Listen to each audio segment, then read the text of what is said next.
హామీల విషయమై వారి నాలుక మడతపడుతున్న విధానాన్ని ఆంధ్ర రాష్ట్ర ప్రజలకు చెప్పదలుచుకున్నాం. ఎందుకు మడతపడుతుంది నారా చంద్రబాబు నాయుడు గారి నాలుక అంటే ఇది మొదటిసారా లేకపోతే గతంలో కూడా ఇలాగే జరిగిందా అని మనం పరిశీలిస్తే అమ్మ బాబోయ్ బాబు గారని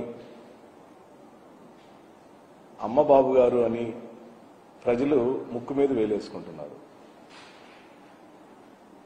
వారు ప్రధానంగా 50 రోజులు పరిపాలించిన తదుపరి అసెంబ్లీ సాక్షిగా ఆన్ రికార్డ్ వారిచ్చిన హామీలు చూస్తే ఆయనకు భయం వేస్తున్నట్టుగా ఒక ఎక్స్ప్రెషన్ ఇచ్చారు. ఎన్నికలకు ముందు వారు ఇస్తున్న హామీలు అమలుపరచలేరని అవి అమలుకు సాధ్యం కావని వైఎస్ఆర్ కాంగ్రెస్ పార్టీ మాలాంటి వాళ్ళందరూ చెప్తున్నప్పుడు మీలాంటి పాత్రికేయ మిత్రులు వారిని అడిగారు, వైఎస్ఆర్లు అమలుకు సాధ్యం కావంటున్నారండి, మీరు ఎలా దీన్ని అమలుపరచగలుగుతారని నారా చంద్రబాబు నాయుడు గారిని పాత్రికేయ మిత్రులు వైఎస్ఆర్ కాంగ్రెస్ పార్టీ తరఫున అడిగినప్పుడు నాకు సుదీర్ఘమైన రాజకీయ అనుభవం ఉంది, నేను చేసి చూపిస్తాను, సంపదను ఎలా సృష్టించాలో నాకు అపారమైన అనుభవం ఉంది కాబట్టి నేను ఇచ్చిన హామీలన్నిటినీ అమలు పరుస్తానని అన్నారు. ఆ సందర్భంలోనే మళ్ళీ విలేకరులు ఏమని ప్రశ్నించారంటే, మీరే కదా 1 నెల 2 నెలల క్రితం ఎన్నికల ప్రచారంలో మరో శ్రీలంక కాబోతుంది ఆంధ్రప్రదేశ్, మరో సొమాలియా కాబోతుంది ఆంధ్రప్రదేశ్, ఈయనిచ్చే అనగా జగన్మోహన్ రెడ్డి గారు ఇస్తున్నటువంటి సంక్షేమ పథకాల వల్ల రాష్ట్రం నాశనం అవుతుందని నారా చంద్రబాబు నాయుడు గారే అన్న విషయాన్ని వారు జ్ఞాపకం చేశారు. మీరే అన్నారు కదా సంక్షేమ పథకాలని వృధా అని, సంక్షేమ పథకాలు ఏవి అవసరం లేదని, మళ్ళీ మీరే ఇప్పుడు సూపర్ 6 పేరుతో ఈ పథకాలన్నీ మీరు అనౌన్స్ చేశారు, ఇవి సాధ్యం కావని వైఎస్ఆర్ పార్టీ వాళ్ళు అంటున్నారన్నప్పుడు నేను చేసి చూపిస్తానని ఇన్ని సంవత్సరాల అనుభవం ఉన్న చంద్రబాబు నాయుడు గారు ఈ రాష్ట్రానికి మాటిచ్చారు.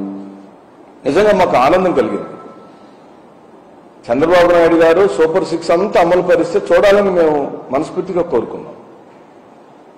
50 రోజుల పాటు ఎదురు చూసాం. ఇప్పటికే ఇసుక పాలసీని ఏ విధంగా కప్పదాటు వ్యవహారంతో చేశారో మనం చూసాం. మద్యం పాలసీని ఏ విధంగా చేస్తున్నారో చూసాం. తల్లికి వందనం దగ్గరికి వచ్చేసరికి ఏ విధంగా మాట్లాడుతున్నాడో చూస్తున్నాం. ఆ రోజు తల్లికి వందనం అమ్మఒడికి కాపీ రాష్ట్ర ప్రజలకు కాదు దేశ ప్రజలకు అందరికీ తెలిసిన సత్యమే. జగన్మోహన్ రెడ్డి గారు అమ్మఒడి పథకాన్ని ప్రతి అమ్మకు 15,000 రూపాయలు ఇస్తానని హామీ ఇచ్చి అమలు పరిస్తే దానికి బదులుగా పోటీగా నేను తల్లికి వందనం ఇస్తాను, ఆయన ఒక తల్లికి ఇచ్చాడు, నేను అలా కాదు ఇంట్లో ఉన్న ప్రతి పిల్లవాడికి చదువుకునే ప్రతి పిల్లవాడికి నేను 15,000 రూపాయలు ఇస్తాను అని ఎన్నికల ప్రచారంలో పెద్ద ఎత్తున వాళ్ళు ప్రచారం చేశారు. దాన్ని అమ్మలు అక్కలు నమ్మారు. చంద్రబాబు నాయుడు గారికి ఓట్లు పెరిగినాయి.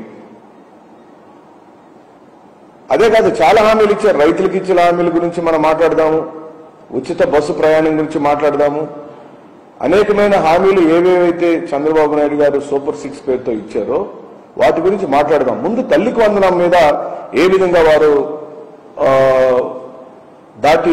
దాటివేత ధోరణి అమలు పరుస్తున్నారు చూద్దాం.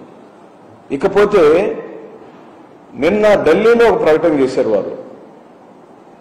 అంటే చంద్రబాబు నాయుడు గారి యొక్క రాజకీయ ప్రయాణం మొత్తాన్ని మనం గమనిస్తే ఎన్నికల హామీలప్పుడు ఒకలాగా, ఎన్నికలకు ముందు ఓట్లు అడిగేటప్పుడు ప్రజల యొక్క ఓటుని అడిగేటప్పుడు ఒకలాగా, ఓట్లు వేయించుకుని గెలిచిన తర్వాత మరోలాగా ప్రవర్తిస్తాడు అని చెప్పడానికి ఉదాహరణకు నేను కొన్ని సంఘటనలు చెప్తాను.